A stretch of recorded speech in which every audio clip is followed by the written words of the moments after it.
What's up, everybody? Welcome back to the Martian and Ozzy podcast. I'm the Martian, joined by my co-host, as always, Ozzy. This week, we got a really solid UFC fight night going down from Austin, Texas. 14 fights going down. I'm excited for these matchups. I'm sure you are as well, Ozzy. How we doing this week, my man?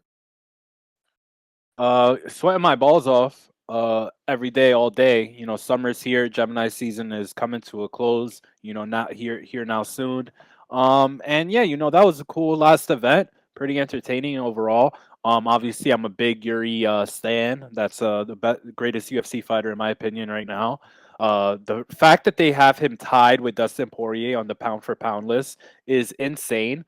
And you saw what he did, but yeah, that was an epic fight, and we'll roll it on to a non pay per view, uh, fight night event, which I like, or non Apex fight night event, I should Yeah, say. I did pretty bad on the betting front last event, but you cannot deny that it was an epic event. Incredible. Good prelims. Honestly, a lot of back and forth fights, and then of course the main card delivered in really epic fashion. So Mahashate I showed mean, out. nasty KOs left and right. I mean, the Matthews KO, the Shate, the Zhang KO. Santos definitely got robbed. She won the first 3 rounds. I mean, I think it's crazy, Ozzy, that people out there are scoring the fight for Shevchenko. But who fucking knows, bro? Yeah, I mean, I could see giving her maybe one of those rounds, but I mean, just the judging doesn't make sense. Like the fight that I always go back to is if Corey Sandhagen and TJ fought now, it would be like unanimous, like 49-46. I don't know. It would be unanimous for Corey Sandhagen, but I can't make sense of the judging. You get, these weird scorecards all the time. And yeah, so that is definitely something to take into account and maybe lighten up on the wagers because something needs to get figured out with the judging, whether it be the interpretation of it on our end or the interpretation of it on their end, because I'm not really following it there very well. Yeah, I mean, if you're on the spaces where we do live spaces for every card talking about the fights, it's like every week we're talking about a decision that makes no sense, and we're trying to wrap our heads around it. And I mean, we try to put ourselves in the shoes of the judges, and even then, though, I mean, it's hard. How could anybody give that fight to Choi? How could you score that Yeah, fight for great Choi? example. It just doesn't even make sense. Doesn't make any sense. But I mean, I watched the Brendan Allen fight again, and I mean, I guess it was closer than I thought it was. But I mean, that was probably the most egregious one. But I don't even want to talk about it anymore, though. We can move Yeah, on I mean, to this yeah. week. So the scorecard. I mean, unanimous for Allen. Then there was one for Choi. The two scorecards for Shevchenko. I mean, just bad cards top to bottom.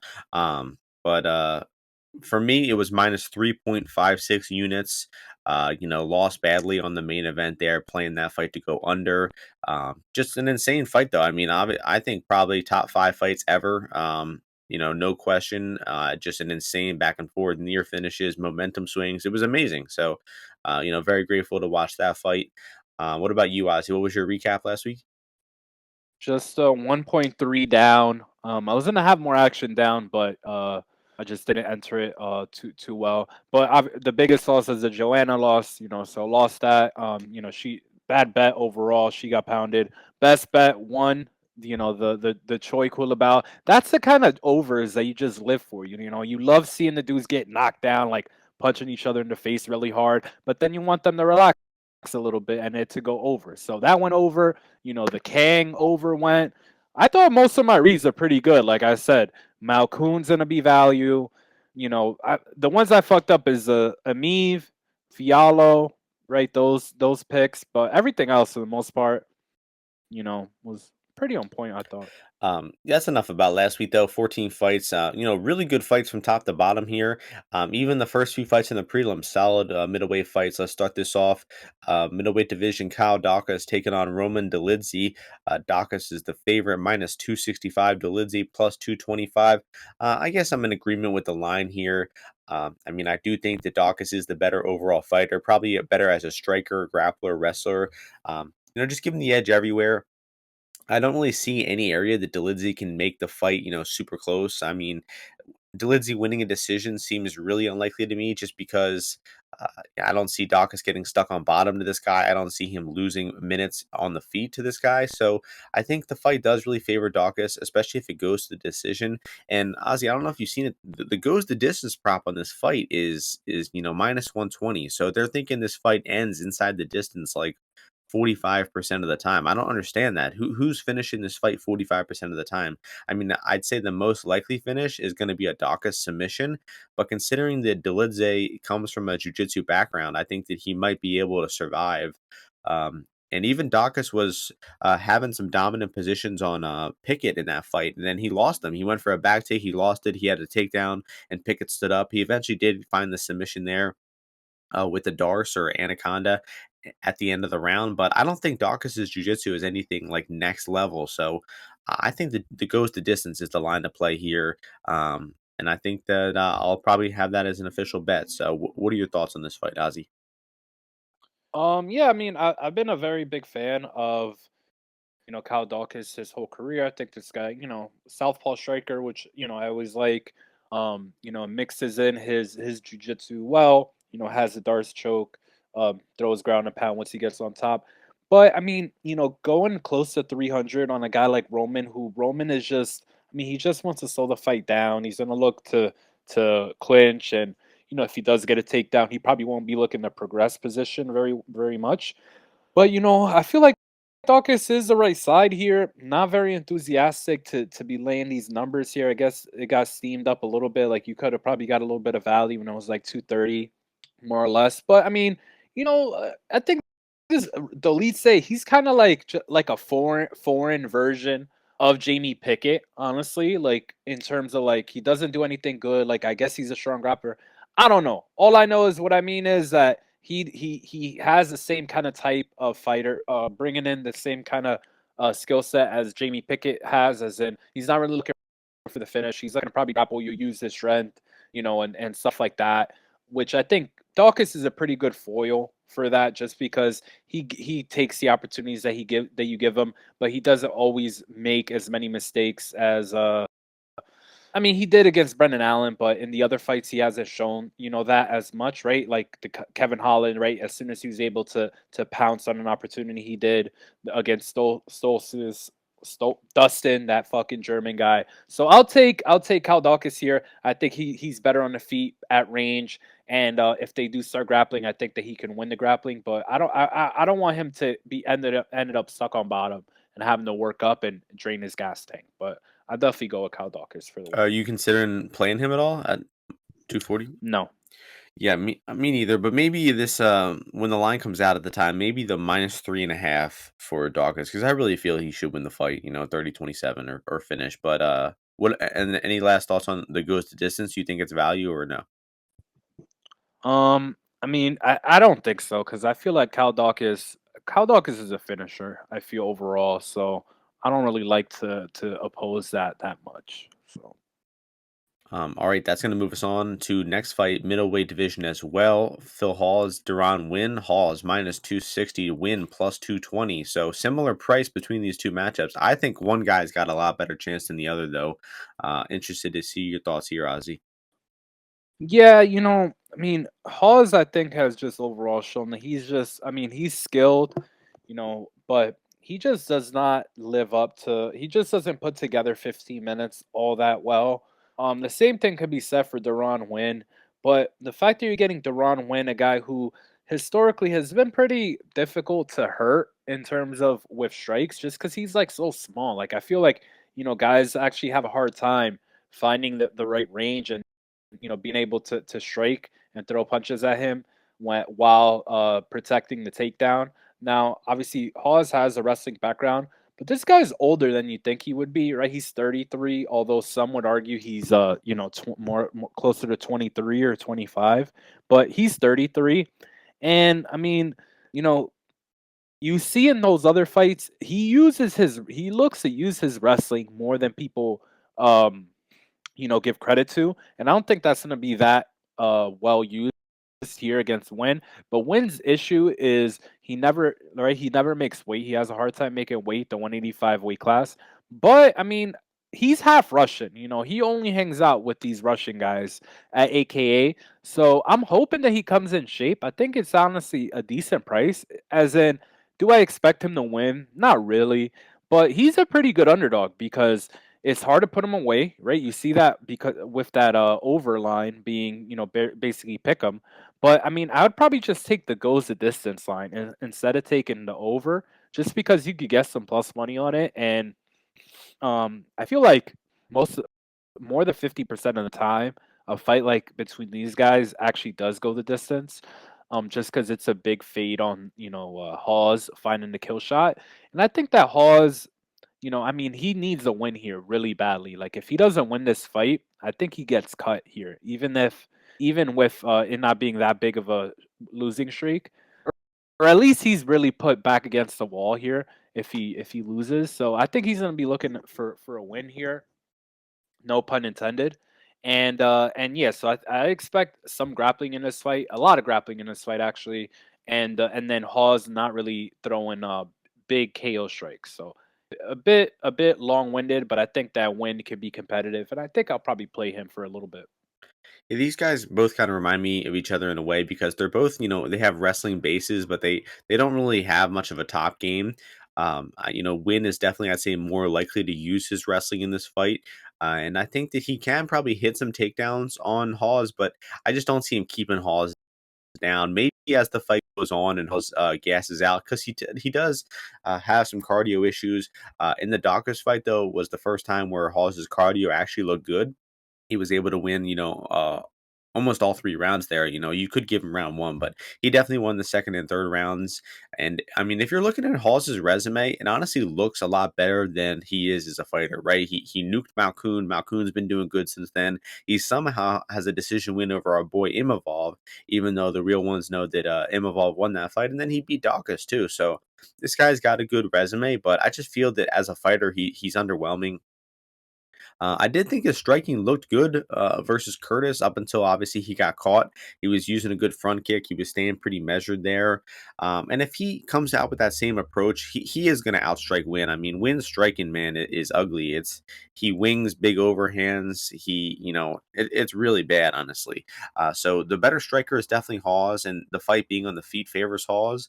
Win's going to need to hit a lot of takedowns. He's going to need to grind Hawes out. He's going to need Hawes to slow down, but that's how Win wins fights. He does grind guys out. He does slow them down as the fight goes, and he's durable. He knows how to take a shot.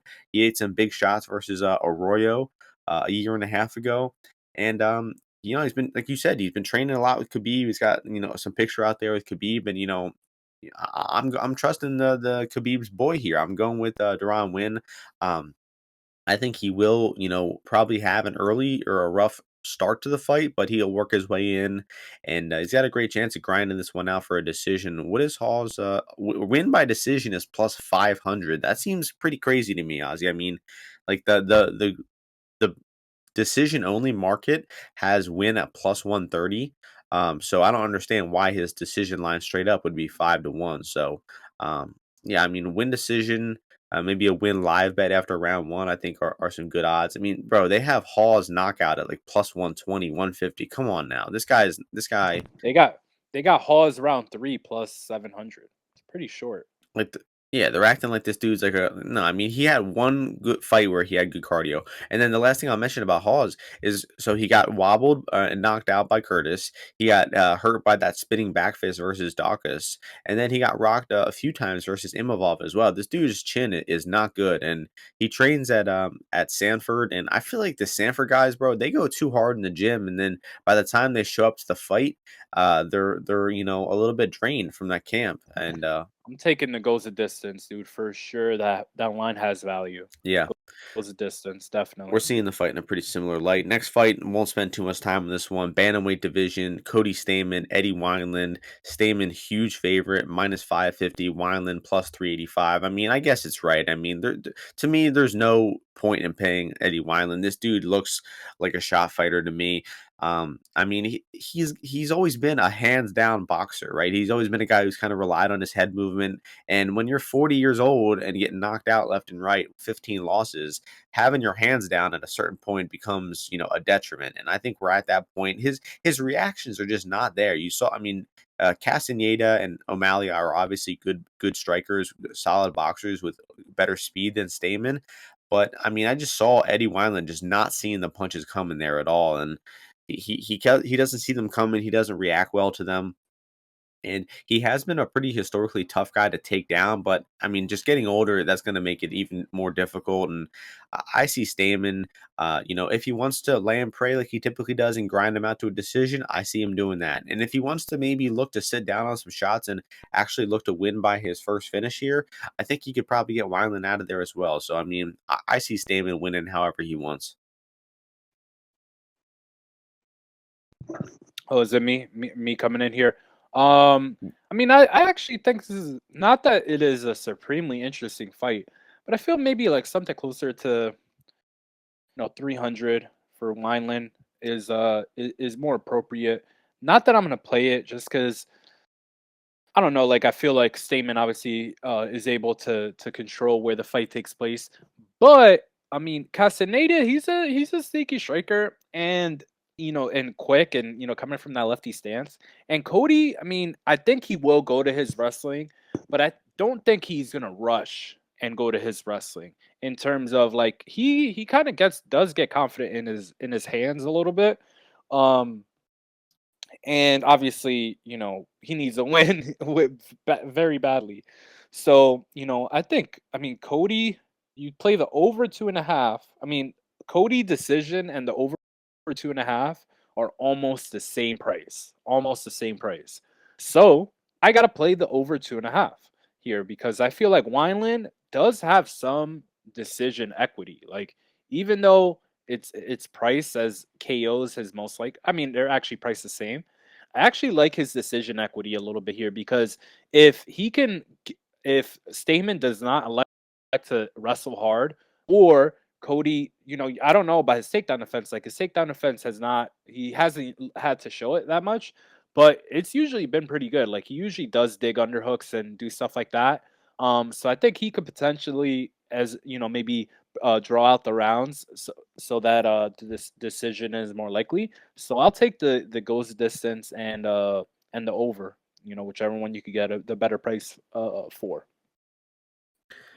And one interesting thing is Wineland hasn't lost a fight where he's been taken down in 10 years, 11 years, and 15 fights or something like that. He's not a guy who's been wrestled a lot through his career. So, maybe I'm writing him off too early, but I just see, he's a little too far gone to be putting much faith in. Next fight, women's strawweight division, GDP, one of Ozzy's girls, taking on Maria Oliveira, and we have GDP as the favorite minus 275, Oliveira plus 235. So, any faith in your girl here at the big chalk price, Ozzy? Yeah, I mean, I went against my girl in her last fight against Belbita, and I actually thought. I mean, I rewatched that fight, and people were saying that it was. I thought it was kind of a close fight, but I think that she's gonna fuck Maria Oliveira up like pretty easily. Like she should. I mean, she's got a women's MMA record. Gloria DePaula is who I'm talking about. 6-4, right? Very real ugly record. But she's got some skills, man. And Maria Oliveira, I honestly don't think she has any skills. But she is a willing striker, so I could see them, exchanging a little bit. But I mean, I think that Gloria DePaula is gonna get this done. And I'm gonna predict she gets it done inside the distance this time. Just because Oliveira, like I don't know, she just lets fights snowball, get away from her, way too much. So what's that ITD number, Plus Martian? 315. Yeah, give me that all day. I think that Gloria DePaula, you saw in that last fight against Belbita, it was a 3-rounder. There were a lot of strikes, thrown from each side in that. And I mean, I even think that there's maybe like a little bit of submission equity here, whether it be a club and sub or I don't know, somehow it's women's MMA, right? They land on the floor somehow. I think that Gloria can finish her there as well. So I'm gonna take that that inside the distance for Gloria DePaula and root her on. I don't know what the under is, but maybe the under is a good shot if you want some to play into the variance of what Oliveira maybe can do. But yeah, give me Gloria DePaula ITD 3-1, very good for me, I think. So as of right now, I have Oliveira as the worst on the roster. You know, I had her coming into the Reese fight as well, worse on the roster.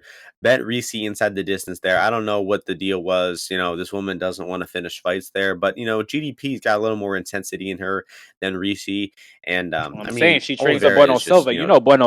Bueno Silva's the most intense woman in the fight game, and they yeah, share a she bedroom. goes hammers. You hear, guys? Oh really? I don't know if our They listeners. share a I don't bedroom. know if our listeners. Yeah, our listeners. Make sure you know Gloria DePaula, GDP, and Bueno Silva. They do share a bedroom. Interesting. That's some good stuff to note. You didn't know that? No, I didn't. I didn't. No way. Wow. Yeah. And so that means that GDP has also been training with Cyborg. No confirmations on if those three have shared a bedroom yet, but use your imagination. Um, Yeah, I think I'll leave Cyborg out of that imagination in that picture. But yeah, I mean, I think DePaula should win however she wants. Oliveira has relatively no MMA skills, so I would be eternally shocked to see her win the fight. GDP, however she wants, and yeah, probably inside the distance. I think it'll probably be KO. But the sub at 16-1. I mean, it's definitely possible, like you were saying, women's MMA. So maybe you're better off just taking the ITD. Next fight, men's featherweight division, Danny Chavez taking on Ricardo Ramos. We got Ramos minus 250, Chavez plus 210. So I think this is a pretty well match made fight here. I'm really interested in the leg kick battle between these two guys because both guys have had issues with leg kicks. Kamaka was landing a lot on Chavez. Chavez landed a lot on Brown, and then Ramos has also been had his leg kicked a lot. He just doesn't seem really interested in checking those kicks. And both of these guys are orthodox. They both are pretty heavy on their lead leg, and I could see either guy who lands a few hard calf kicks, it could change this fight on a moment's notice. So definitely look out for that here in this fight. And another thing is the cardio dynamic. I think that we see a pretty different cardio dynamic between these two guys. Chavez is a guy who tends to slow down in round three, and Ramos is a guy who is pretty comfortable going those three hard rounds. Ramos lost to Zubaira in his last fight, lost the first two rounds, but came back and won round three unanimously. So this guy, he's not going to wilt that easily. He did kind of wilt against Lerone Murphy and get finished there, but historically he's been a pretty gritty fighter. Moved up to 145 and is having success at that weight class. The striking here, it'll be really close in my opinion. I mean, Ramos is, I'd say, more technical, but Chavez maybe throws a little more power. But to me, his technique looks kind of average or mediocre. I mean, this dude's just doesn't string together strikes that well. And then the last thing we got to talk about is the grappling. Ramos loves mixing in the grappling, loves going to those back takes. He probably can get some brief takedowns here, but if Ramos doesn't get those takedowns, I mean, I do see it being a little closer than plus 200, plus 250 for Chavez. So I have a slight faith in Chavez here at plus 250, but it's not something I really fully endorse because I just don't see him getting his hand raised at the end of the day. I see Ramos probably, edging out a close decision here. Ramos is always in close decisions. What's the goes to distance here? Yeah, it's minus 190. So this fight is projected to go to the cards. And I think Ramos just has a lot better experience winning by decision. Holy shit, though. Chavez decision is plus 550. So they're really giving him very little chance to win by decision if this gets there. I think that might be a bit disrespectful. So a lot of different thoughts in this one. Good match made fight. Should be an interesting one, but I'll pass it over to you, Ozzy. Yeah, man. I mean, I think Chavez is a fraud. Like, I don't like the guy. I mean, I've said it before. Like, unless you're like Chris Gutierrez, like you've shown me on more than one occasion that you're crippling dudes with, calf kicks. Like, I don't give a fuck. And I think that, it's that TJ Brown fight and that was during COVID, um, early COVID at least. Everything is during COVID now. Um, it like skewed people's thinking of him, and that's why we got. I mean, we basically got Pick'em, right? Both on Gordon and against Kai Kamaka, right? Both of them were basically Pick'em, if I remember right. Gordon, definitely. I think that might have been plus money. But it skewed people's thought process because what if I told you, Martian, that in Chavez's next two fights, he got leg kicked for every one leg kick, he ate more than two in return. Would you believe that? Does that sound like a devastating leg kicker to you? At the time, I wouldn't have believed it, but after seeing the fights, I obviously do. Yeah, Kamaka lit You his leg up. So this is what I'm saying. Like, it's not like this guy controls the leg kick game, that much. All right. Like, I think I'm gonna put the TJ Brown fight as more like an anomaly, one or two. Like TJ Brown just can't, deal with leg kicks. And then if you do throw leg kicks, that exposes you for takedowns, and that happened in the Jared Gordon fight multiple times. I know that Ricardo Ramos can hit takedowns on Danny Chavez for sure. And I mean, he uses different kinds of takedowns as well. They don't always have to be traditional, double legs or whatever it is. He has like the trip game from the clinch. He has a game where he could get around to your back, like you mentioned. And he could kick himself, man. He's just a very well-rounded guy. I think he has the reach advantage here as well, right? He's got a 5-inch reach advantage. So I mean, I love Ricardo Ramos in this fight. I think he's one of my more confident leans this week. It's minus 250 now, so some action on Chavez is coming in.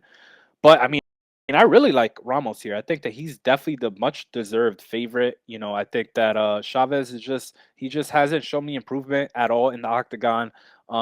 He does not have a diverse game, and he kind of is like a wait and seer, right? While Chavez, or excuse me, while Ramos throws much more volume, can mix it up, way more. And he hasn't shown as many cardio issues, I think, since he's moved up to 145. So I think this is a good fight for Chavez. I mean, for Ramos to just bump back up the ladder, after getting a step down or taking a step down after his last loss. And I think I might get involved. I'm gonna keep waiting, but I know that some people that I've spoken to have liked Chavez a little bit, but I mean I don't think this guy's very good. I don't think he's UFC level, and I think he's getting cut after this loss. And that last thing I'll note about the fight is Ramos's wins, they're aging well. I'll go back a little far here, but Sahabi's coming off a knockout. Kang looked good last week. Journey Newsom's coming off a win. Bill Algio's coming off a win. I mean, his wins are continuing to look good. These guys are sticking around in the UFC and Even his winning. losses too, Saeed, Tuhugov, Lauren Murphy, Murphy. yeah. He's fought a lot of tough, good guys, Yeah, very I mean, solid he's this is guys. probably his easiest matchup since like To Garagori. Garagori, yeah. And Yeah. look what he did to Garagori. I'm saying he's treating guys like, I mean, even if you go back to the Newsom fight, I mean, do you remember that spinning back elbow he hit Newsom with? Like, he would have Yeah. KO'd a lot of guys with that. So, Yeah, should I he mean, yeah. I feel like 99% people. his record could look even better in terms of like finishes and stuff like that. Like Algio, he could have choked him out at any point, but he didn't. But And then yeah, I like Ramos, man. Brown to me doesn't, the win is not he just anything impressive. I still don't think Brown's any good. So yeah, I mean, initially early in the week I was thinking, Chavez was a play, but I think I'll just pass at this point. Next fight, very anticipated fight here, 170 division. Jeremiah Wells taking on Court McGee. The odds for this one, McGee minus 115, Wells minus 105. Two-way action coming in this fight. Wells opened up the favorite, but a lot of people betting McGee. And I gotta remind people, guys, Jeremiah Wells trains at Marquez MMA out of Philadelphia. You know what Marquez's record in the UFC is? 14-0. Petrosky, Sabatini, and Wells, and who am I forgetting? Sean Brady, of course. 14-0 in the UFC. So ask yourself this question: do you want to be betting against a gym that's 14-0 in the UFC? I mean, to me, I wouldn't. The last time people were laying minus 400 on Nick fucking Maximov against Petrosky, and we all know what happened there. So I don't know, guys. I think there might be something different in the water going on Marquez MMA right now, and I wouldn't want to be betting against them now.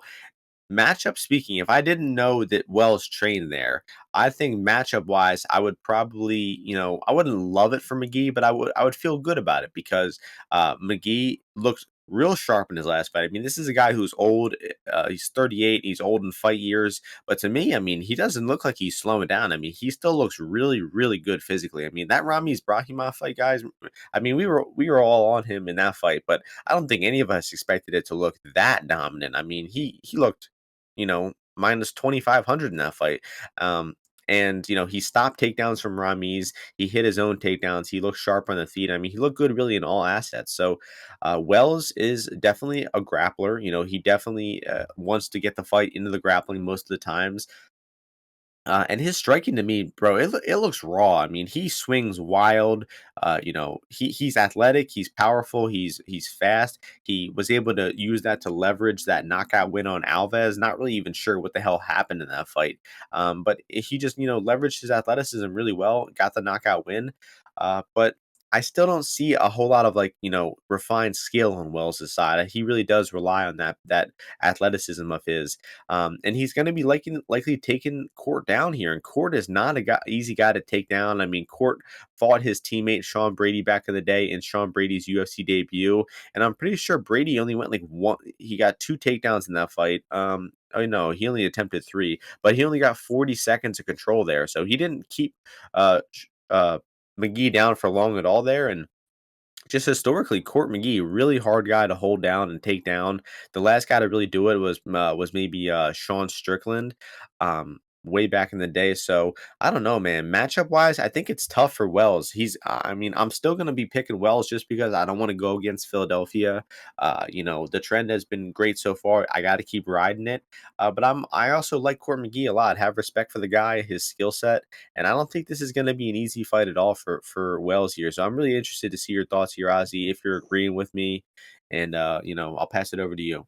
We got Big Tits McGee. He's back, looking as busty as ever. Right, I saw some pics of him. This guy is staying sober. Running his miles. Doing his grappling, doing whatever the fuck people do in Utah. Can you believe that guy lives in Utah? Crazy. But I mean, this is a very interesting fight because Wells. I mean, Wells is a demon. Like he turns into demon, like a demon when he's in there in the cage. And like he said, he's looking to grapple first, but he's got these explosive combination that he throws out there, the combinations that he throws out there, that look like you said uncoordinated sometimes, or maybe not uncoordinated, just like a little bit sloppy, like how are you gonna hit someone with that? But that should be working sometimes. And against Court, you know, I feel like Court, you know what you're gonna get with him, which is like a comforting thing because he's probably going to look to wear Jeremiah Wells out a little bit, early on, mid, during the middle of the fight, and look to definitely take that third round as well. But I do see these guys exchanging a little bit early on, which is why I like Jeremiah Wells a bit pre-fight, just because Court, like, he will throw with you, and if you're not making, I mean, I think Ramiz, he made a lot of mistakes against Court, and like if I remember right, he went for the neck a few times, like he went for like that guillotine a bit when like Court was like pushing him against the fence or like in on takedowns, or when Ramiz could have gotten up and maybe try to get an underhook, he'll just stay on the neck, or he just made bad decisions overall. And I feel like Wells is a bit more schooled in the fact of like you got to protect your hips. You can't let this guy, wrap up your waist, or get around your legs, or push you against the fence and not have underhooks and stuff like that. So that's why I kind of like Wells a bit more. But I think that Court, if he wins, it's gonna be him wearing out Wells and winning by decision like he usually does. So I would look to Court by decision if I were to play him. I don't think that he's really got the pop to stun Wells. And on the ground, like he's not submitting Jeremiah Wells, I don't think, unless he's really, really tired. So I'm gonna lean and I'm gonna stay with the Jeremiah Wells side as well, even though I do like Court and I've bet on him in the past as well. I just think the difference in power, the conditioning levels of Wells, the conditioning level of Wells, which is much better than a guy like Ramiz. I think it's going to allow him to maintain the same pace and you know power that he's going to bring from round one. So I'm going to take him and hope that he rips Court's head off at some point. But I do think this fight has a very, very good chance to go into the scorecards. Yeah, I mean, I'm looking at, I think Court's past 10 fights have all gone to the decision. He hasn't finished anybody in about 18 fights since 2011. And don't forget that too long ago, Court McGee was losing decisions to Diego Lima and Carlos Condit. So, I mean, yeah, I Yeah, so mean, that's what I kind mean. Like if he can't really get takedowns and go to grappling and like continue to grapple during the fight, like I think he starts to lose, which is where I think Ramiz fucked up. Like if Ramiz would have like try to stay away from the grappling a little bit more and look to strike more, I think he could have made the fight closer. And I don't think Wells is gonna be defending grappling, if you know what I mean. Yeah. Yeah, and then do you have any insight on what it'll look like if Court tries to take down McGee here? Do you think that McGee might be able to get him down? Any idea about Wells's bottom game? I mean, I think Wells is gonna be looking to wrestle up. That's what I mean. Like, I don't think that he's gonna be. I think he's gonna. If he gets taken down, he's gonna be looking to go to half guard, and wrestle up. So I don't think he's gonna be laying in guard. So that's why I kind of like him early. And if you see him getting tired or you think that Court, is looking really good, maybe you try to live bet out of it. Yeah, and training with Brady every day. This guy did beat McGee not that long ago, so that's got to be a big advantage for him here. So, yeah, I'm still picking Jeremiah. I'm not sure if I'm betting him yet, but I mean, the trend. You got to go with the trend, bro. Next fight, women's flyweight division. Jasmine Jasudavicius, the new JJ. That's what I'm calling her. The new JJ taking on Natalia Silva. And Jasmine, the favorite here, minus 235. Silva plus 200. So your turn to start this one off, Ozzy. What are your thoughts here? I love Jasmine in this spot. I was looking at this fight even a little bit further today. I just think that Jasmine, I mean, she's a fighter in the women's division that I think will, for lower level girls, is going to be difficult for them to beat her because she has what a great mind. Labeled. She's got good variance blockers. I think I'm using that right. In the aspect that, I mean, the chick is tough. Like she's from Canada, and you could hear it from her voice, right? She's like kind of broy, kind of duty, and only trains the guys, I think. But basically, she's at range. She's just bigger than all these girls. She's taller. She's bigger, right? Bigger reach. She's able to use it, pretty well. And then she's comfortable going into the clinch, firing off knees. She's smart in digging underhooks. She'll go for takedowns when she has to. She's very good when she is on the ground of staying safe. She's not gonna blow anybody away. She's not gonna, dice through you like she's Damian Maya, and get a submission. She's not going to clearly hold you down without like effort and stuff like that. But what she will do is she will always make the right decisions. From what I've seen so far, the right decisions and not give her opponents that much opportunity.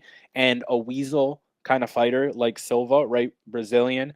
And no disparagement on Brazilians. This is a compliment. They what they do is when you give them opportunity, like that's when they go to finish a fight, which you see in like her armbar wins and shit like that.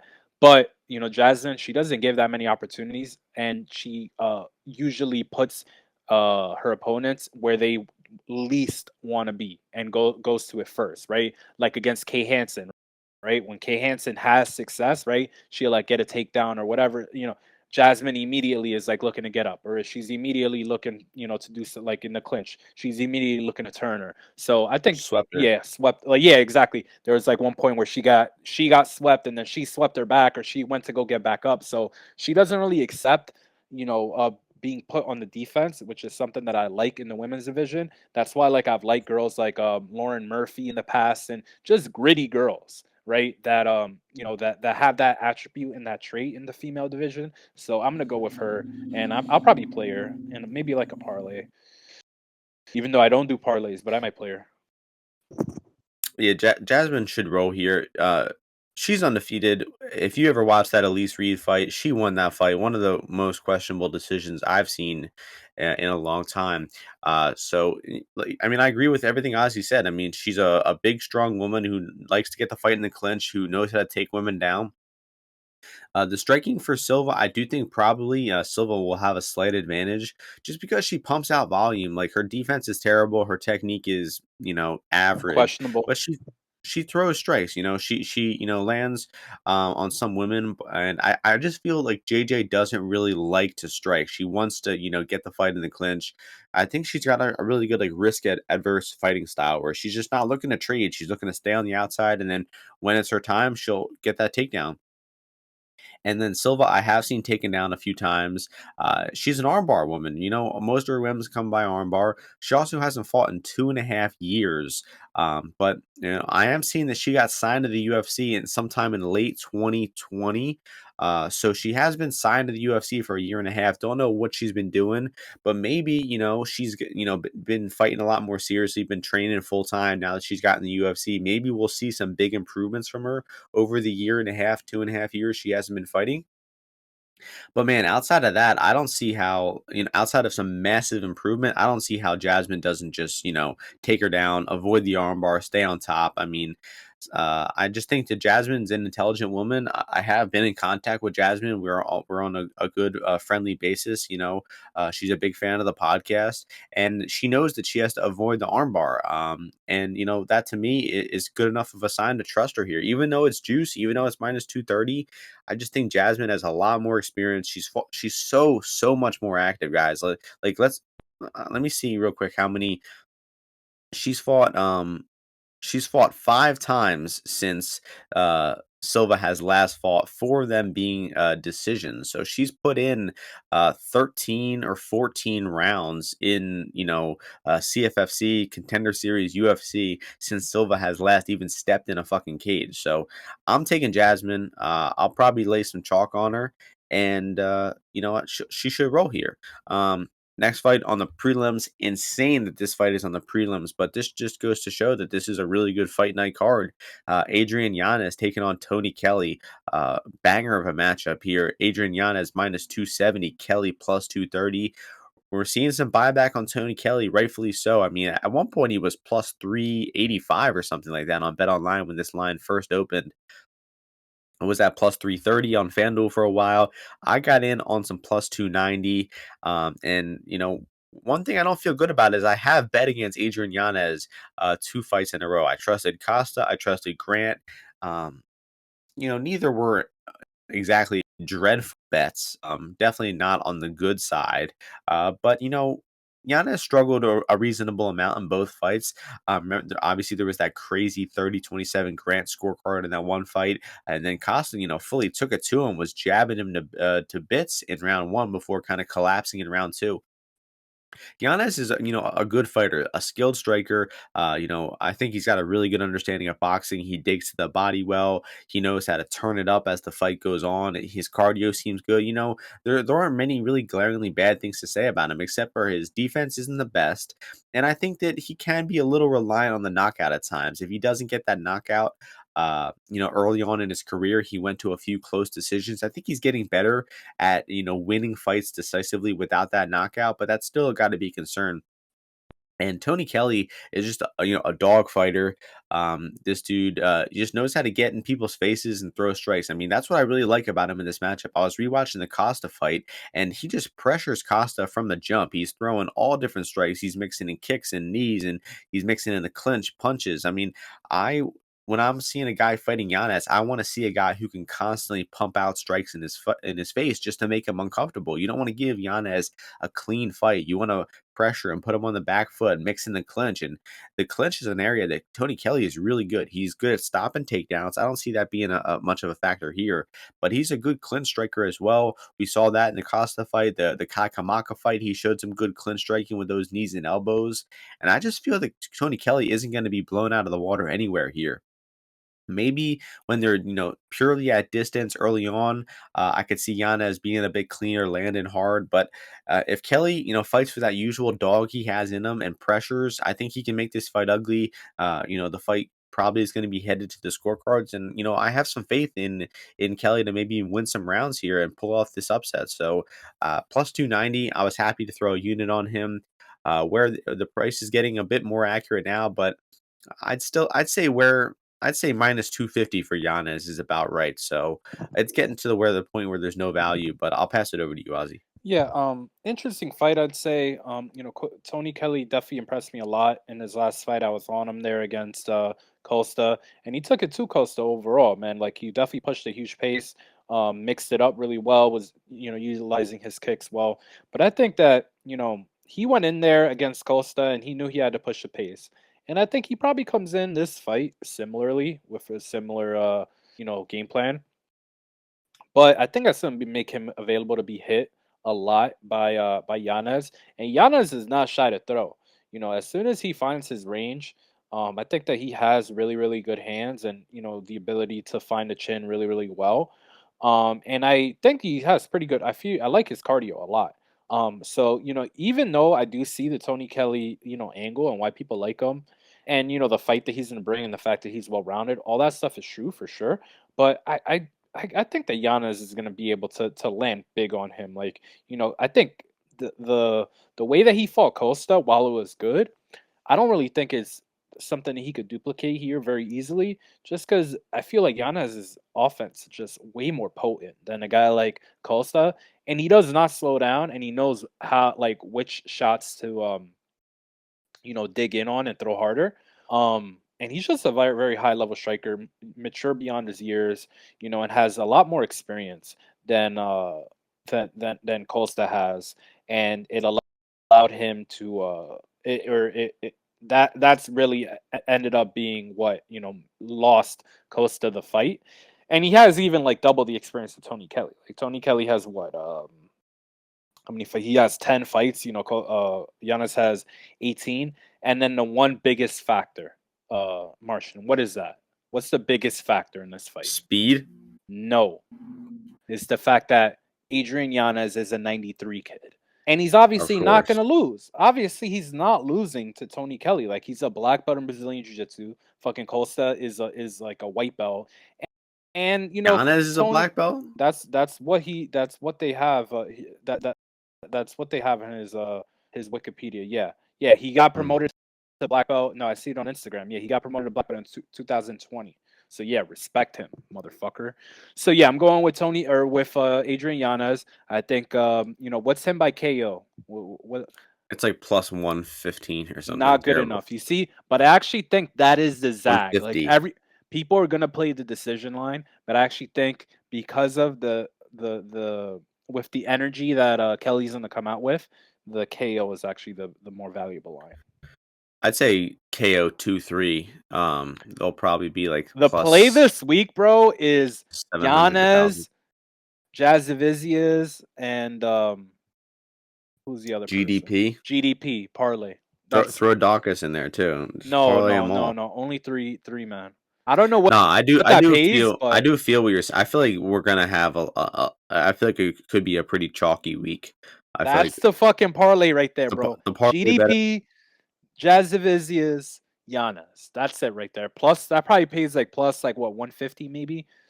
The parlayers this week they're gonna do Stamen, Holland, and Yanez, and then The they're gonna go with parlayers the this week, bro. They've got a lot of good choices. I think, don't you think? Like that is true. They do. they got some good choices, bro. They're gonna be tossing and turning. But let's go on to the next site. I'm trying to find what this Yanez KO to. Oh shit, those are no good odds. What is it? Um, KO it's two is like plus plus 500. 475. But right, I'm on FanDuel. I'm seeing plus 600 for the round prop in general. So I'll have to. I'll got to do a little more research on that one. Yanez. Bro, Tony Kelly by Yanez decision KO2 is 600. plus 600. Yeah, no, they're I'm telling you, they're they they're they discredited. they feel that Kelly can't keep the pace that he's gonna try to go for. This is Well, what we know that the market is over or underrates Kelly. I mean, he was like what plus 170 versus Costa in his last fight. I mean, he's been historically underrated by the market in his past few fights. Yanez, you could argue, has been overrated. we'll see. So enough about that one. That was the last fight in the prelims. We're moving on to the main card, middleweight division. We got Hobo Cop take Gregory Rodriguez taking on Julian Marquez. I don't think Julian Marquez even has. Oh no, it's the Cuban Missile Crisis. Shitty nickname. But Hobo Cop is the favorite here, minus 173. Marquez plus 148. What are your thoughts here, Ozzy? Your turn to start this one off. Julian Marquez, man, I kind of forgot that he existed. I don't know when that last fight against Sam Alvey was. How long ago was that, Martian?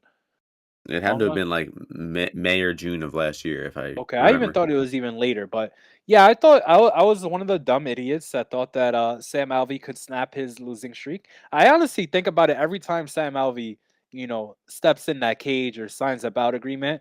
I'm like, yo, there's value on Sam Alvey, and boy, oh boy, I'm like 0-8 or something like that, or 0 for 8, since he decided to just lose every fight. But I didn't think Julian Marquez looked good in that fight. Like we said earlier, he doesn't fight that often.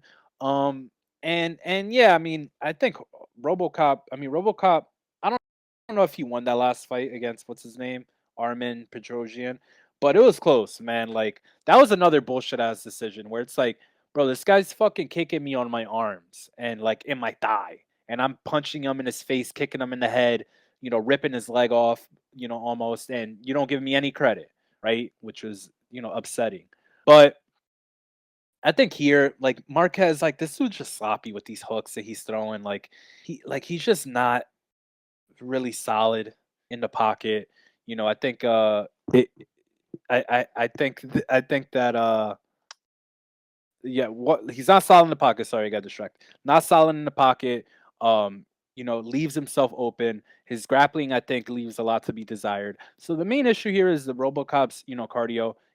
Can he, keep up his pace? Can he not, tire himself out if he is grappling?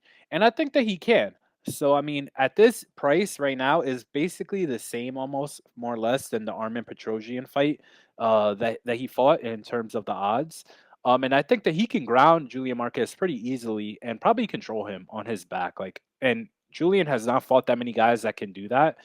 And I just feel like RoboCop's getting a win here. Like just overall, like I feel if they want to just strike, they could do that.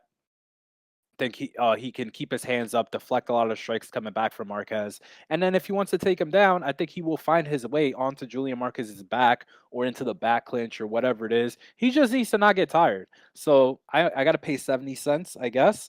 I think I'll probably do that. So I'll go with HoboCop, for the win.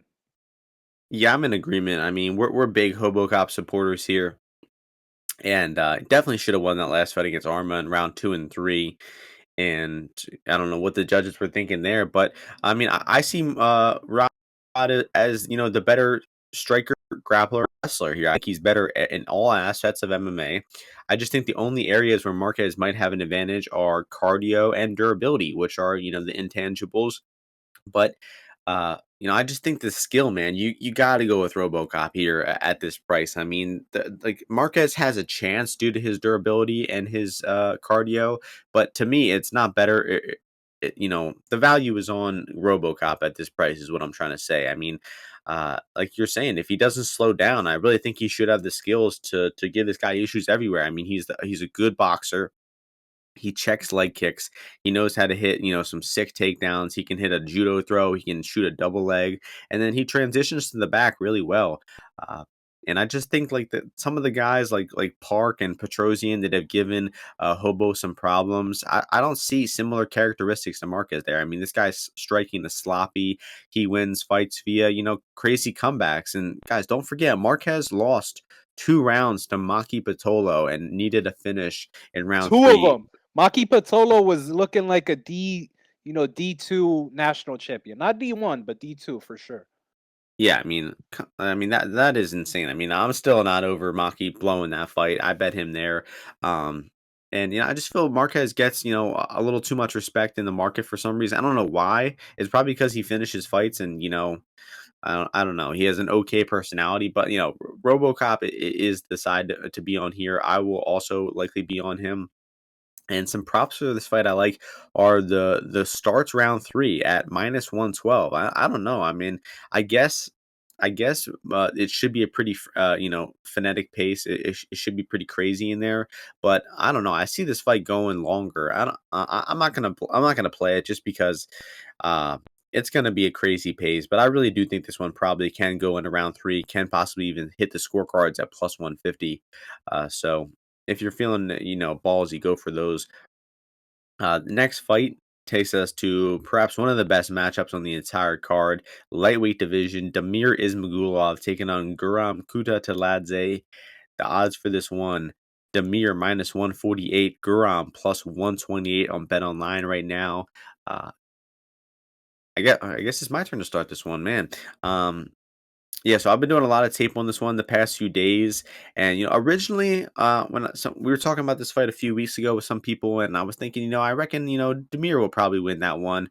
Um, But now that I'm rewatching some tape, I watched the Guram fight last night against Gamrot, and man, I really like what I saw from Guram in that fight. I mean, anybody who's got really good takedown defense and good get ups, I'm a fan of. And he just, he's got some dog in him, man. He knows, like, when he gets taken down, he gets back up, he knows to get in your face and to start, throwing strikes. He's blasting body kicks on Gamrot, good kicks from both stances. His boxing is not bad as well. I like the way, he kind of moves on the feet. He's kind of got like a little bob and weave type of style. Demir, on the other hand, is a bit more stiff. This guy is a risk adverse fighter. He wants to jab you, he wants to keep you at distance, he wants to shoot a takedown every now and then. But watching these guys strike, I see Demir. He's striking. He's throwing the jab. He's touching everybody with his strikes. He's touching you. He's trying to keep you away. Guram is trying to throw his strikes through you. I mean, he was smashing body kicks on Gamrot. I mean, he was pressuring. He just knew. He just did a lot of good things in that fight. And Guram is a super humble guy, because in the interview after the fight, he said, "I didn't win this fight. It should have been Demir."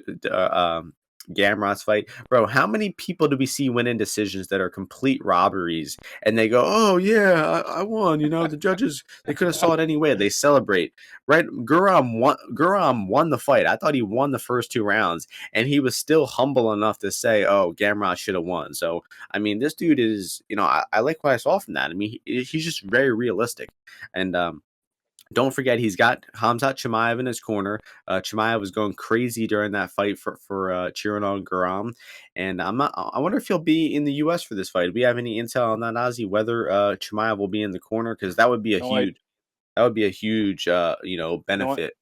yeah, Um, no idea, and but I don't think so. and then Yeah, so I mean, to me, I see Guram's takedown defense, his get ups being good enough to hold stand up from Demir's takedowns. I mean, the guys who Demir has taken down in the UFC, so he had that weird moment versus Alves in round one.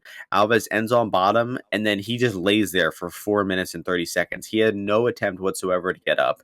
That's Alex Gorgie's guy. I remember nothing about him. He hasn't. I don't think he Oh, ever he's fought in the awful. He's UFC one of the again. worst fighters they've ever. Yeah, he's one of the worst guys they've ever signed. And then he didn't take down Joel Alvarez. He didn't take down Moises. So, like, Demir's, I think his wrestling is just, way overrated. I don't see him holding Guram down.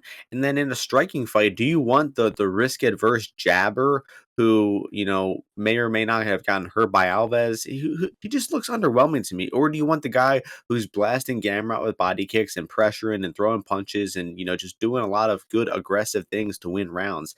I think we're headed to the decision here. I mean, the odds heavily, reflect that, and I think this is going to be a close decision, and it could be controversial. We're going to be probably talking about, after the fight's over, people are going to be arguing that they thought Demir edged it, they thought Guram edged it. I think we're headed to a close decision, and I'm taking the more aggressive and the more damaging striker out of the two, and that is the Georgian Guram Kutateladze. I cannot fucking wait for this fight. What a great matchup. Oh, I don't think we talked about it before, Your but turn, Ozzy. Guram, not Guram. What's his name? Demir did his camp at some of his camp, at least at ATT. I think I told you Tiger Muay Thai before, but it looks like he came over to ATT at the end. But I don't give a fuck. Cause I just never been a like literally never been a believer in this dude, Demir. And I mean, I'm gonna just stay on that wagon and hope that a guy like Guram, who, like you said, like all the points that you mentioned, comes from a good gym, has obviously fought, a really, really high level guy in Gamrot. And I mean, I think the main thing for me is like, yeah, I think they're gonna be striking at range. And I mean, Demir, I mean, I don't dislike his boxing. Like, he's got a long jab. He'll follow it with a cross, when he needs to. But he just doesn't have like fight ending ability there, for sure. And I don't think that his wrestling is where he can reliably rely on it to win a fight against, top 15, top 20 guys, like Guram and, guys similar to Guram who are so smooth at range, so comfortable. So yeah, I think I agree. I think this is gonna be a close fight. I think that both guys, have a path to victory. But I prefer Guram. I think that, getting him at plus money. I don't think there's that many guys that are like solid. That Guram is solid plus money against that aren't like overwhelming grapplers. And I just don't know if Demir can actually put together an overwhelming grappling game plan on Guram. to where he can break them and win clearly. So yeah, I'll take that plus 140 as well. I think plus 140 though is kind of like my line, but I'm gonna double that up and follow up with the Guram by decision. Even though I think that his he probably is a little bit more leaning towards like a KO finish, right? Or like hurting Demir. A fight between two tough ass Russians, or you know what I mean, two guys coming from that region. I think the ghost distance may be good, but I'll follow up with a Guram by decision plus 350 at DraftKings. I think that's solid. I think we do see this go to the cards, and we could see a split decision, like you said. Nice. Sounds like we're in agreement there. Um, we were saying before the fight, though, Demir, really good record, 23-1, hasn't lost in a while. I mean, he's a good fighter. We got respect for Demir. We just got to go with Guram here. And that takes us to the next fight, another middleweight fight, fourth middleweight fight on the card. Holy shit. Joaquin Buckley taking on Albert Duraev. We have Duraev as the favorite, minus 238. Buckley plus 203. Ozzy, your turn to start this one off. What are your thoughts here? Another interesting fight between I didn't really see this matchup coming up. Duraev, obviously, I mean, if you watch him, I mean, this guy's got that Khabib style pressure. I'm not gonna lie to you. Like he ties up those legs once he does get you down. I was big on him against Hopalov or Kapulov, however you pronounce his last name. In his last fight, I thought that was a great, matchup for him, weak as, lanky boy Russian. But that shit was kind of tough. I mean, It was. that shit was kind of difficult for him.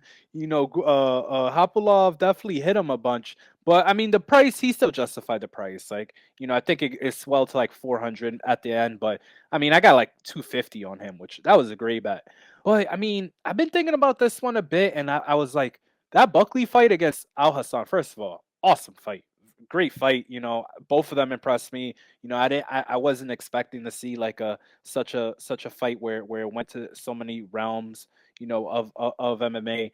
But I mean, it impressed me with Buckley because even though he did slow down, that was a torrid pace. And I'm not sure if Duraev really wants smoke like that. So I'm not that concerned with Buckley's gas tank in that sense.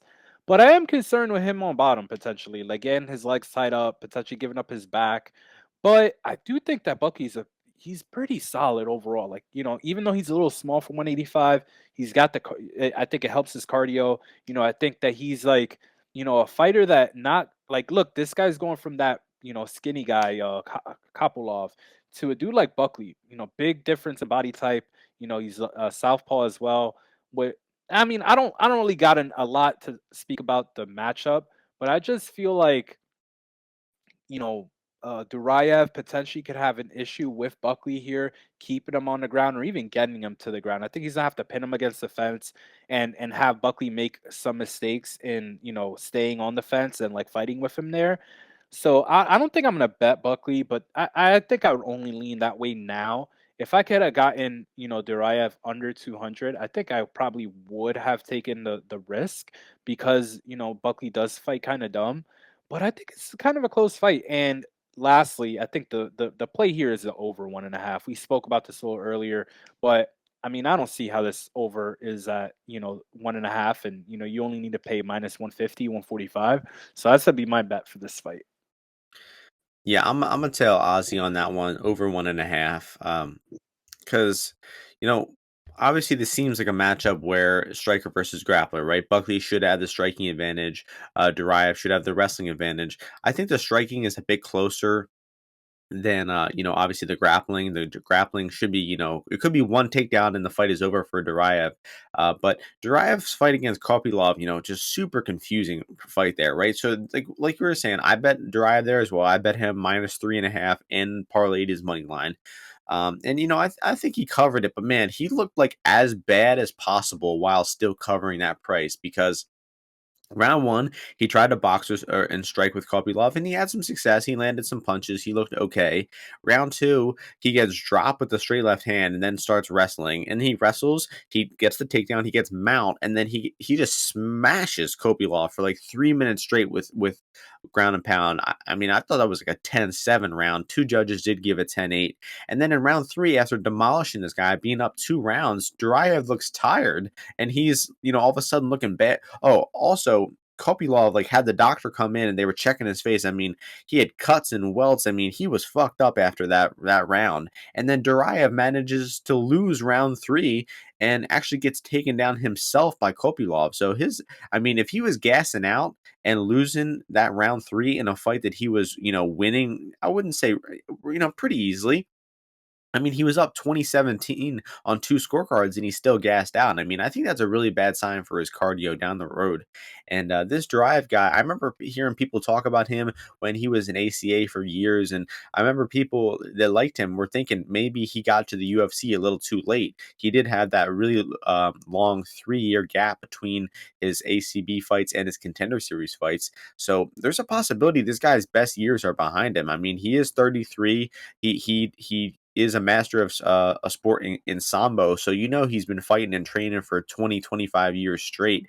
I mean, there's a good chance this guy's best years are behind him. So there's no fucking way you could be playing this guy at minus 240. I think it's Buckley or pass. And Buckley has looked bad on bottom. He got taken down by De Jesus, by Logan Storley, by Al Hassan in round three. And he didn't look really good getting off his back in any of those fights.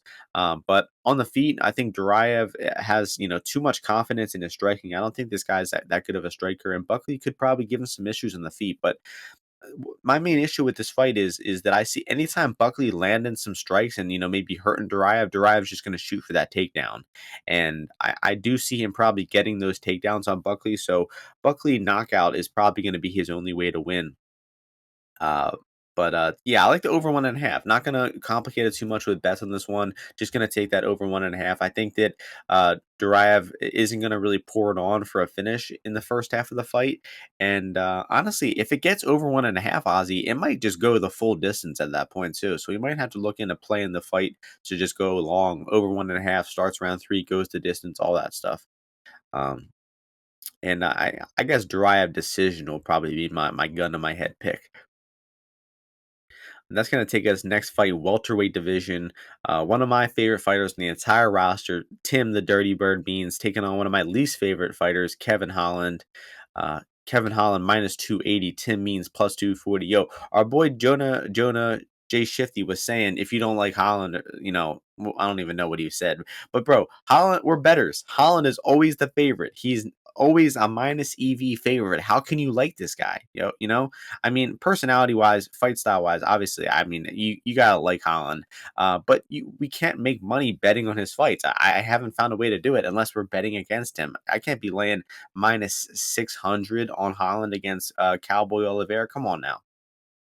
And this is another spot where I'm thinking that Holland is getting overvalued. I mean, almost a 75% favorite against Tim Means. And looking at Tim Means' career, he's not only on a 3-fight win streak, but who was the last guy to look minus 300 against Tim Means? To me, I'd say it was Cowboy Oliveira, the guy I was just talking about 5 years ago in 2011, where he just took down Means and smashed him on the ground and submitted him. But since then, he's only been in split decision losses against Bilal and Moraes. He was in close fights against Price and Rodriguez before eventually getting finished. I just don't see him being blown out of the water by Kevin Holland. I mean, the striking, I see one guy as the clear better striker. It's Tim Means. I mean, he's a nasty southpaw boxer. He's got good kicks as well. He's good in the clinch. They're throwing elbows and knees in the clinch and punches on the break from the clinch. So Holland's got a powerful straight right hand. He definitely hurts guys with that punch, but his striking technique to me is not very good.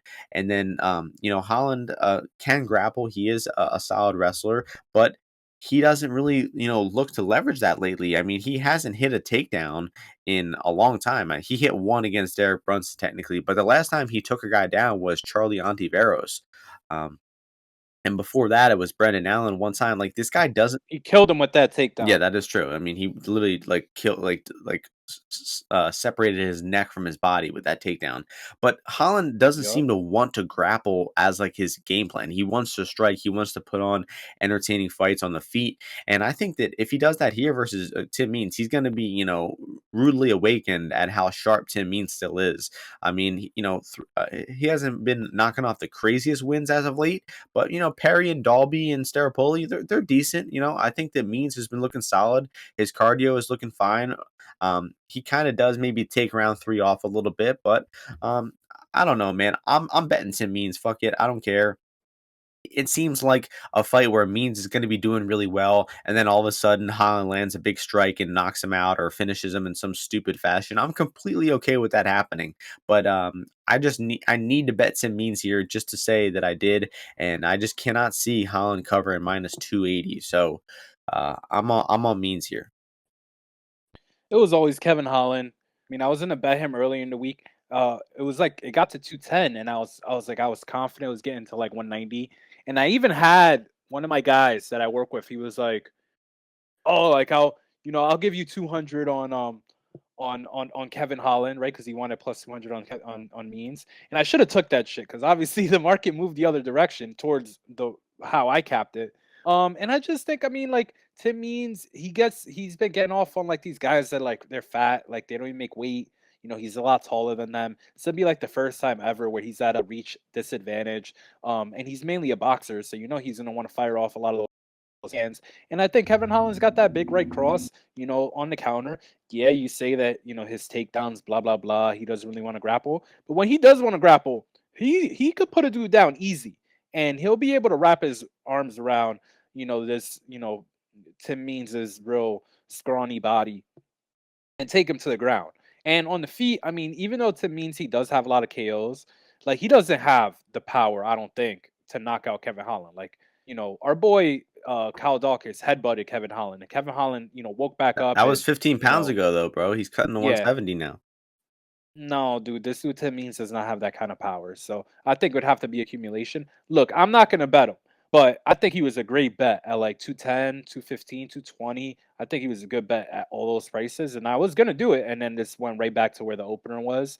That's definitely getting greedy on my end. But I don't really think I missed all that much. Like I like, Kevin Holland. I think he's pretty skilled. I think that if he can I think if it's mainly his cardio, like if his conditioning holds up at 170, like him able to keep the pace, that he fights at, I think he should be solid. And from that last fight, that was a pretty energy filled first round, and he came out in the second round, and I thought he still looked good, and he's taken some time. I don't know when was that fight? That was in like what, January, February? Yeah, Oh, it something was like in that. March. It was in March. So he took a little. He's is 3 months in between. He was able to probably decompress and now get back. Cut the weight again to 170. So I'll pick Kevin Holland, but I'm not gonna play him. You said something there about the pace, and Holland has never fought past what 6 minutes at welterweight. So I mean, he's never been a great cardio He guy hasn't. at middleweight necessarily. Like he's not known for pushing a pace or. Bro, I That's just true. feel Holland as a favorite. I mean, this guy just never fights in the most efficient way possible. It's like he enjoys making the fight more difficult than it should be. Like he's got like a little like early Bobby Green vibes Ooh, from the way he no, good one. fights. So I don't know, bro. I love Tim Means. Tim Means has never been in a boring fight. Also, Ozzy, what do you think about the inside the distance here? They have it at minus 105 for inside the distance. Doesn't I mean it seems like a crazy, it's going to be a crazy pace, right? These guys are going to, both can finish Bro, one I'm liking a another. lot of overs, bro. Really, Are I you don't know liking the about. under? I think gut does not go the distance minus 105 on DraftKings is a bet. Yeah. Like I like I try to said, I stay mean, away from the overs and unders on the main card. I don't know why. I just have a bad time picking them. But I just don't think Tim Means finishing Kevin Holland. no, I mean, I don't see it happening either, but I mean, I just think it's gonna be they're gonna be This striking. It's is gonna be a re- high intensity striking remember fight. remember too. Holland is from Texas, and this is in Texas. That's true. Not, um, and then where's Means from? Like Kansas or something?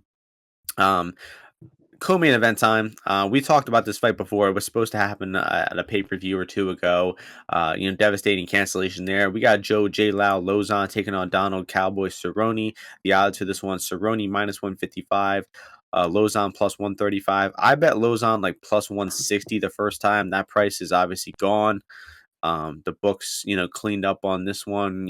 Avoided a lot of liability there. So, your turn to start this one off. What are you thinking? Anything changed in the past month or two since the fight was first announced? No, just yeah, I mean some stuff has changed. I mean, the fact that Donald Cerrone, I think the last like 2 weeks, he's been in Thailand. That's weird. Or like he went over to like film a movie with like Rampage Jackson. Doesn't seem that smart to me, really ideal. And I mean, I'm interested in again in the Joe Lozon side because I mean Joe Lozon, his issue has never been, putting out potent offense, right? Landing, big KO strikes or, any, any of that, right? If you look at the Jonathan Pierce fight, right, you see that this dude, he's still coming out. He still's got pretty good timing. He's throwing good shots. He's hitting. He's threatening with both hands, right, which is big as well. I think he hurts him with like his right hand and his left, right, a hook and a cross. And then right when he goes to grappling, like Lozon is not interested in like laying praying, right? Like he's more like a Glover Teixeira kind of grappler than like a Talia Santos. Like once he gets the fight to the ground, like he's looking to land in a dominant position. He's looking to get to the dominant position, and then he's looking to drop fucking bombs on you. But vice versa on the feet, he encourages that kind of fight. Like he does not have filler in his game. Like he does not have variance blockers. So that's why, all his fights you've seen, like either he gets fucking finished or you get finished. So he's got a fight ending mentality until you end him, himself, which I love and is like how I like MMA. Like I like, hey, look, this is my fastball. If you can hit it, cool. If not, let's see, like, you're gonna finish me, which I think is kind of fun. So, I mean, I think I'm still gonna play Joe Lozon money line, but I'm trying to just try to find like a good prop. But because they're taking away the value from the props, like I'm just gonna end up playing the money line because Cowboys head's just not in the game. He's going down to 155. I think he's brittle. He's already brittle. He's proven to be brittle in this weight class. The damage that he's taken at 170 has not helped that. Every fight that he had at 170 since his last 155 fight has been fucking brutal, right? The Nico Price fight, the the Morono. Robbie Lawler fight, Morono, Anthony Pettis even's kicking him in his dome. All these fights were damaging fight. Matt Brown, all those fights. And he's coming back down to 155. So I think that Joe Lozon, New England has not been doing that great, but co-main event, main event, they got the Boston Celtics in the finals. The U.S. Open is in Boston this weekend. I think it's just a Massachusetts inspired weekend here. And I'm going to go with Joe Lozon to finish Cabo Cerrone. I don't know how it is. Like, I don't know. It's probably not going to be by submission, because Cowboy, he actually only has one submission loss on his record. He actually has 17 submissions, which is kind of wild that he has that many. But I just don't think his head is in the game. I think he's going to get bombed on early. Like his defense, his reflexes, his motor is just not all there, especially early. That's why people like that angle in the first place. He does get settled in a little bit as the fight goes on, and it's perfect for this fight because he needs to be good late to beat Joe Lozon, but fuck that. Fuck Donald Cerrone. He's getting iced here. He looks brittle, dude. He does not look good. He's traveling with Sasha Palatnikov to be his main training partner in Thailand. Like, I Bad don't know vibes. what he's thinking. Bro, think about Sasha Palatnikov's ground game, bro. Come on. Like, I think Joe Lozon's coming. I think Joe Lozon's pissed as well that he had to delay this fight as well. So I hope he fucking rips off Donald Cerrone's head. Yeah, I mean, I'm in agreement with mostly everything. I haven't considered betting Lozon again, but I mean, it's only plus 140 instead of plus 160. You might just have to do it. And then what his inside the distance? I think the first time it was plus 300. What is it now? Plus 275. So About the same. I mean, I didn't know that about Lauzon, or I mean, Cerrone in Thailand. Looking at his Instagram, yeah, like late May to maybe June 7th, this dude was in fucking Thailand It's like filming. May 31st. Yeah, Yeah, May filming a 31st. He went movie. I out think he there. got back like June 7th or 8th. And that's a 20-hour flight. I mean, he's probably fine by now. But I mean, the toll of traveling back and forth and everything like that, and it's just like he's What kind of food is fucking Cowboy eating in Thailand, bro? exactly. Um, Hanging out with Rampage Jackson, who's looking big. I don't know if you saw. And yeah, Lozon, good point about him being like, a little pissed off that fight got canceled. I mean, yeah, Cerrone, what do you have, like an upset stomach or something like that, and Cerrone couldn't fight, food Yeah, like what poisoning. the fuck? Like, yeah, a few hours before, like 3 hours before, bro, Bro, you can't eat. Cerrone, Fucking tough, Cerrone, bro. Who Cerrone said cares? this multiple times. He said before every fight, it's like you get that sick feeling in your stomach, and you're thinking, "I'll do anything not to fight." Though, if anything, if they cancel the fight right now, that'd be cool with me. Like he clearly still has a lot of nerves around this shit, and being on a 6-fight losing streak, getting knocked out left and right. He cut weight down to 155 last month, and he's got to do that again now. I mean, these weight cuts ain't getting any easier for old man Cerrone here, so. And the read stays the same.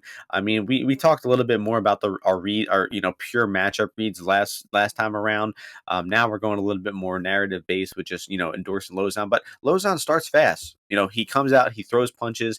Cerrone, his chin is not good. The weight cut, if you can get at him early and land some punches, you'll make him uncomfortable. And like you said, Joe Lozon goes for the kill. That's all he knows how to do is kill. This man has never won a round in top position where wasn't just going for the kill. He doesn't. It's just not in his nature. I mean, he hunts next. He finds a finish any way he can. And let's hope he does it again this Saturday night. Joe Lozon, one of my favorite fighters of all time. Got a lot of respect for Cerrone too, but he's just so far down the road. You can't be putting any faith in him at this point. So um, that'll take us to the main event. Men's featherweight division, Josh Emmett taking on Calvin Kattar. Calvin Kattar, the favorite, minus 230. Josh Emmett, plus 195. Great matchmaking here. Two top five type of featherweights. And, two really exciting strikers, boxers. I mean, this seems like a fight that 90% chance of being entertaining, exciting. I mean, I can't really see this one being boring. I mean, maybe if Kattar just jabs him to a 50-45, it could be boring. But I mean, these guys are boxers. Emmett has some of the best power of anybody in the UFC.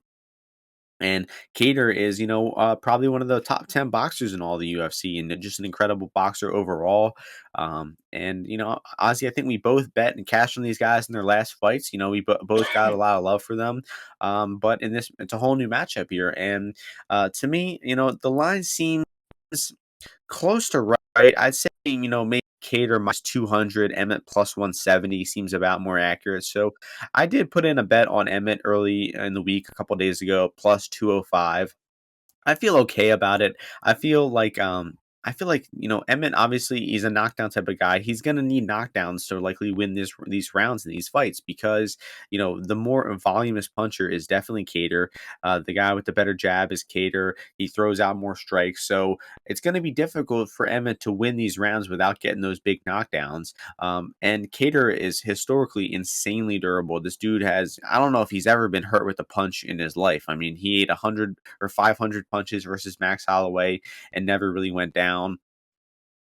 Burgos landed some bombs on him. I mean, he's been in a lot of tough fights, and his chin is just absolutely insane. I saw one statistic. I don't know. I forget who posted it, but it was something like in Emmett's entire here it is. In Emmett's entire UFC career, he's landed 513 significant strikes and has 11 knockdowns in those strikes. So 513 strikes total, 11 knockdowns.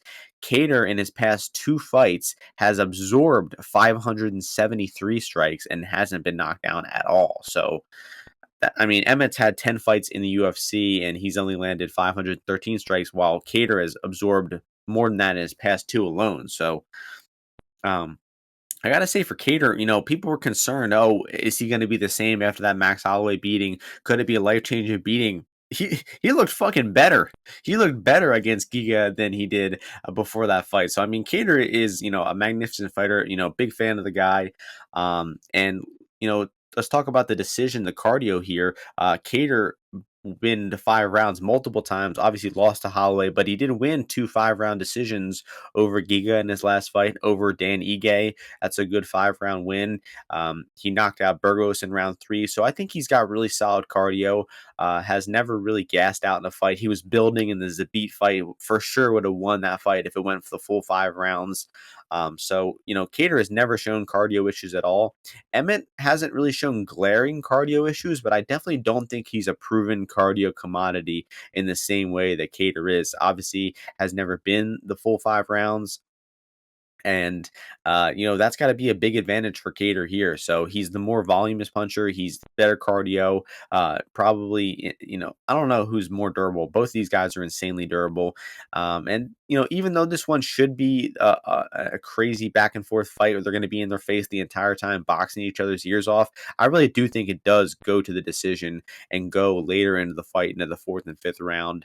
And we're probably going to see a Calvin Kattar, 48-47 here, 49-46. But, maybe Emmett can pull off something, and, get a few extra knockdowns that I'm not expecting and win the fight. But it's going to be a crazy barn burner boxing fight. Can't wait for it.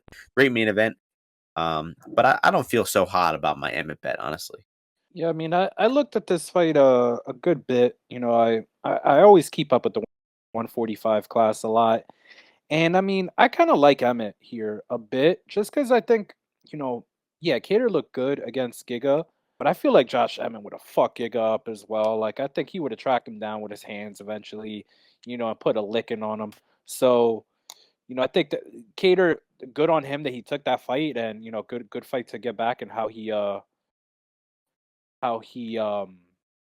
performed overall.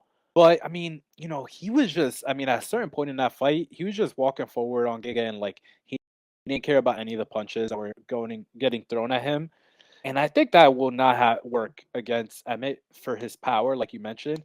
And I just feel like Emmett, I mean, the fact that this is gonna be a boxing match on the Cater side. Like, I don't think Cater could really take down Emmett very much, and he doesn't throw any kicks at all, or like he's mixed up some front kicks here and there.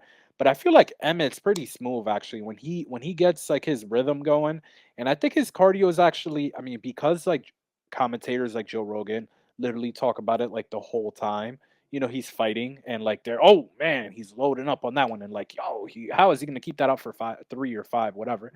People think that automatically that he can't, fight later on.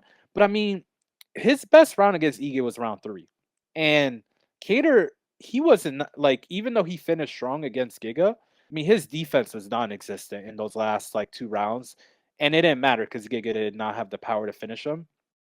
But if you look at him, he's like just walking into the pocket. He's like bouncing in there, letting punches bounce off his head, and is like, okay, cool. And then he just like goes into like, throwing 3 elbows for every one straight Giga throws.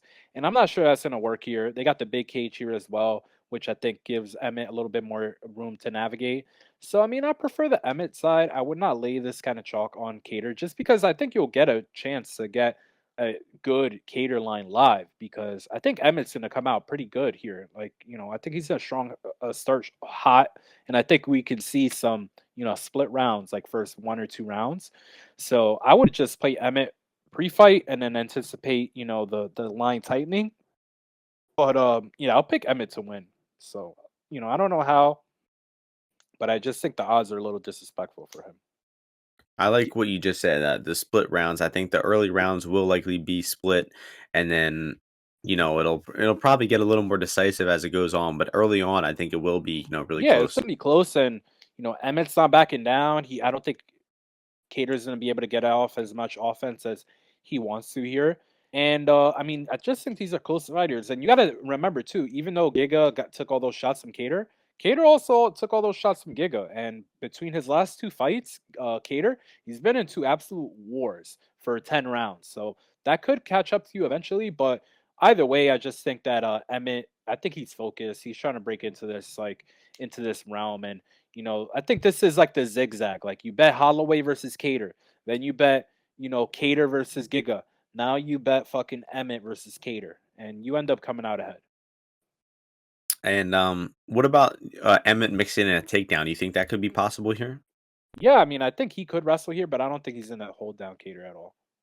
No, I don't think so. But So it could be like a moment stealing round yeah, I of don't some know sort, you know? what's It that could be cater round. I don't know like what a late cater prop is. probably 2,000 at least. No, no, no. Cater round 4 plus 2,000, Oh round wow. 5 plus 2,500. Yeah, I would rather play that, and I'd rather play Emmett and then that. You know what I mean? So I Yeah. think round 4, round 5 Cater or Emmett, just wins overall. But they're giving Cater. I guess they're giving Cater the same. All right, yeah, cool, yeah, all good, yeah, Um, Time for our best bet parlay of the week. Um, I have mine in mind. Ozzy, you have yours in mind? yeah. But you go first. Go ahead. All right, I'm going with some chalk. Oh no, It's going to be Jasmine. I'm going Jasmine, I hope I didn't Jasudavicius. steal No, yours. no way. All right, I mean, if Minus 230 DraftKings. awesome, great, I love it. I mean, if you're going chalk, yeah. Oh, some of these lines have moved since we started recording. Like all the favorites, like Yanez, um, Ramos. Yeah. So for best bet, I'm gonna go with that over that we were talking about between Duraev and Buckley. So either -150, -145, both available. So yeah, that'll be my pick. Nice. I don't have the exact calculations. I'll do it right now because I like to give out Looks like the what even it money comes out probably to.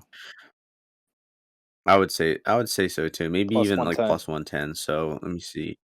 We got Jasmine minus 230, and then we got the over 1.5. It's minus 155 on DraftKings. It actually comes out to plus 136. Mm, Plus 136 on the over 1.5 Buckley-Duraev, and then Jasmine. Jazz Davidius money line. I like it. I like it. I have sounds 3 bets good. so far already tracked. I have Kelly, Emmett, and Guram, and I'll likely add a few more. All dogs so far though, so gotta incorporate some Yeah, I think I'm favorites. gonna I think add I in. like I think I'm gonna have some better action than I've been having the last 2 weeks. I think I'm gonna load up a little bit more. but that'll do it. Went an hour and a half this week, but we got 14 good fights. We're gonna talk more about good fights, obviously. So hope you all enjoyed the podcast. Hope you all win some bets. Thank you all for listening and supporting. Make sure you're liking, subscribing to the YouTube channel, and hope you all win some bets this weekend. We'll see you all before the next UFC event next week. Peace out.